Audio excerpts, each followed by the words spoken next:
Before starting with the measurement process, it's important to understand why a custom-made wig offers a much higher level of comfort, stability, and fit compared to a standard size. Each person has a different head shape. In addition, we must take into account particular circumstances such as the presence or absence of hair, as well as possible future changes when it grows back. For this reason, a personalized wig allows for a much more precise, comfortable, and secure construction tailored to the real needs of each user. It's not simply a matter of choosing a small, medium, or large size.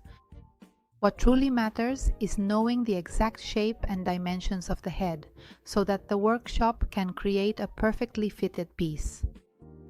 Next, we will show you the 5 fundamental measurements that we recommend using for the custom creation of your wig. We strongly request that these measurements be accompanied by photographs or short videos taken during the process. You can easily send them via WhatsApp along with the measurements obtained. In this way, we can review each measurement, resolve any questions, and detect possible errors before starting the construction. A correct interpretation of the measurements is essential to achieve the best possible result, so this additional verification allows us to guarantee greater precision and security throughout the entire process. Now let's begin with one of the most important measurements, the circumference. The circumference measurement is one of the most important in the custom making of a wig, as it will largely determine its comfort, stability, and final fit. To take this measurement correctly, we will place the measuring tape at the front of the head, right where the natural hairline begins. From that point, we will wrap the measuring tape around the entire head, following a line similar to the one marked by a swimming cap. It is very important to pay special attention to how the tape passes around the ears. The tape should not go over the top of the ears. It should gently go around them because if the measurement is taken over the ears, the wig will also be made that way, and the result will be an excessively large and uncomfortable piece. We continue moving the tape towards the back of the head until we reach the area where the nape ends and the neck begins. This point is equally important. If we take the measurement too high, the wig might be made smaller than necessary and not fit properly. From there, we will continue wrapping around the second ear in the same way, finally returning to the starting point at the forehead. Once the measurement is completed, we will have the correct circumference size. We must remember that a circumference that is too large will cause the wig to move, lose stability, and be less comfortable to wear. On the other hand, a circumference that is too small will make the wig excessively tight, which can cause pressure, discomfort, or even unwanted shifting while wearing it. For this reason, we recommend that you take this measurement calmly and whenever possible, accompany it with photographs or a short video so that we can verify that the measurement has been taken correctly. The second essential measurement for the custom making of a wig is the frontal measurement, also known as the frontal arc. We will take it to the start of the other side, passing over the front part of the head. Pay close attention to the reference shown in the image. The glasses are not there by accident. They serve as a very useful visual guide to help us understand exactly where this measurement should begin and end. The tape should start from the point where a pair of glasses would rest in front of the ear and end at the same point on the opposite side.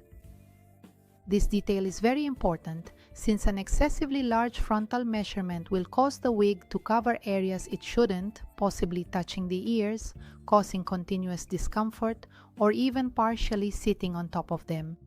As you measure, the tape should pass along the front hairline, that is, along the same line we previously used to take the circumference measurement. In this way, we obtain a consistent reference between both measurements and ensure a much more precise construction. We can think of this measurement as the path a headband or a pair of glasses would take across the front part of the head. the wig should adapt to this natural anatomy and respect the correct boundaries of the frontal area. A properly taken frontal measurement will allow the wig to sit comfortably, naturally, and evenly. On the other hand, an excessive measurement can cause discomfort around the ears, while a measurement that is too small could prevent the piece from fitting properly. For this reason, we recommend taking this measurement calmly and making sure that both the starting and ending points match exactly with the references shown in the image. The third measurement we are going to take is the front to nape measurement, one of the most important references to ensure that the wig fits the length of the head correctly. To take this measurement, we will place the measuring tape at the center of the forehead, exactly at the point where the natural hairline begins. As you can see, this is the same reference point we previously used to measure both the circumference and the front. From there, we will take the tape over the top of the head, following a straight line through the center until we reach the back, where the nape ends and the neck begins. It is very important to pay attention to this final point. Look at the image and focus on the area where the head naturally joins the neck. The wig should be able to sit comfortably in this area to naturally follow our everyday movements. A measurement that is too short could cause the wig to lift at the back, creating tension, lack of coverage, or discomfort when moving your head. On the other hand, a measurement that is too long could cause the piece to hang lower than necessary on the neck, affecting its stability and fit. For this reason, it is essential to respect both the starting and ending points of the measurement. Both must match the person's natural anatomical reference points and remain consistent with the previous measurements. When this measurement is taken correctly, the wig can sit evenly from the forehead to the nape, providing a much more comfortable, stable, and natural feeling during daily use. The fourth measurement we are going to take is the crown measurement, a fundamental reference for correctly defining the top part of the wig and ensuring that the cap fits comfortably and naturally to the shape of the head. To take this measurement, we will place the measuring tape on the side of one ear and bring it to the side of the other ear, passing exactly through the top point indicated in the image. It is very important to follow the path shown and to respect the exact position of this line. We must not move it forward or backward, as this measurement determines the shape and size of the top part of the cap that will be made later. Pay close attention to the highest point indicated in the image. That reference corresponds to the place where the upper structure of the wig ends and where the construction must properly rest in order to adapt to the natural anatomy of the head. If we take this measurement following a different path than the one indicated, the result could affect the final fit of the piece, creating unnecessary tension or areas with excessive looseness that would compromise the comfort and stability of the wig. One last, very important detail for correctly measuring the crown is the exact position where we should place the measuring tape on each side of the head. Unlike the measurements for the contour or the front, in this case we should not start exactly at the same point located at ear level.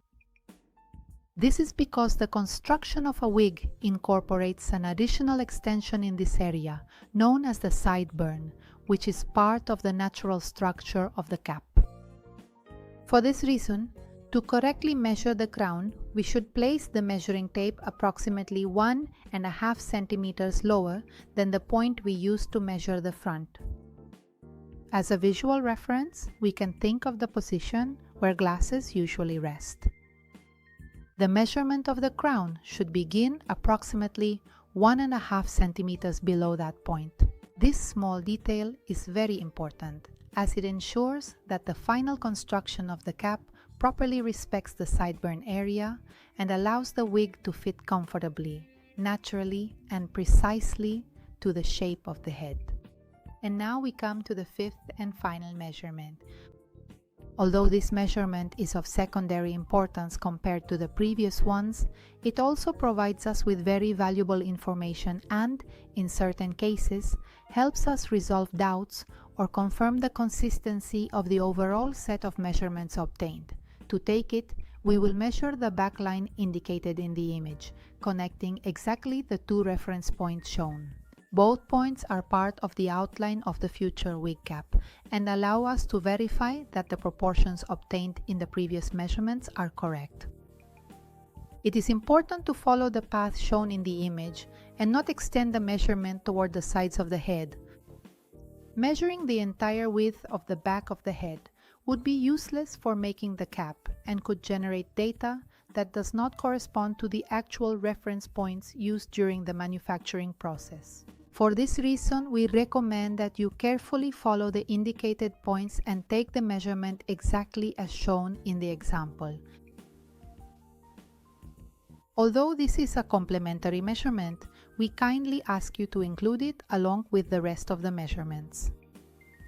Similarly, we encourage you to accompany it with photographs or a short video of the process, as these images allow us to verify the correct position of the measuring tape and resolve any questions before starting the production. The combination of all these measurements, together with the visual support of photographs or videos, will help us achieve a wig that is more precise, comfortable, and tailored to the particular characteristics of each person.